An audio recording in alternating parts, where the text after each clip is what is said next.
Fast track 24 ஆண்டு அனுபவம், 24 நகரங்களில் 24 மணி நேரமும் உங்கள் சேவையில். உங்கள் ஆதரவிற்கு நன்றி. சென்னை மெட்ரோ ரயில் கட்டுமான பணிகள் காரணமாக போரூர் பகுதியில் தொடர்ந்து 2வது நாளாக 5 லட்சம் குடும்பங்களுக்கு குடிநீர் விநியோகம் நிறுத்தப்பட்டுள்ளது. நடைபெற்று வரும் 2ஆம் கட்ட மெட்ரோ ரயில் பணிகள் காரணமாக பொதுமக்கள் நாள்தோறும் பல இன்னல்களை சந்தித்து வருகின்றனர். அந்த வகையில் மெட்ரோ ரயில் பணிகளால் சென்னை போரூர் பகுதி மக்களுக்கு புது சிக்கல் எழுந்துள்ளது. போரூர் பகுதியில் நடைபெற்று வரும் மெட்ரோ ரயில் கட்டுமான பணிகள் காரணமாக 2 நாட்களுக்கு 5 லட்சம் குடும்பங்களுக்கு குடிநீர் விநியோகம் நிறுத்தப்பட்டுள்ளது.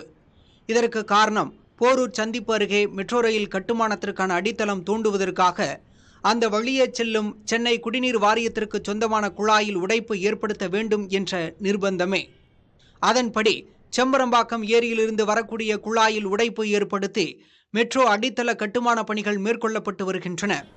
பணிகள் விரைவாக நடைபெற்று வருவதாகவும் 2 நாட்களுக்குள் குடிநீர் விநியோகம் சீராகும் எனவும் சென்னை குடிநீர் வாரிய அதிகாரிகள் தெரிவித்துள்ளனர். மக்களுக்கு முன்கூட்டியே குடிநீர் நிறுத்தப்படுவது குறித்தான தகவல்கள் கொடுக்கப்பட்டதாகவும், தேவைக்கேற்ப தண்ணீர் லாரிகள் மூலம் குடிநீர் விநியோகம் செய்யப்படும் என்றும் அதிகாரிகள் தரப்பில் தெரிவித்துள்ளனர். ஃபாஸ்ட் ட்ராக் 24 ஆண்டு அனுபவம், 24 நகரங்களில் 24 மணி நேரமும் உங்கள் சேவையில். உங்கள் ஆதரவிற்கு நன்றி.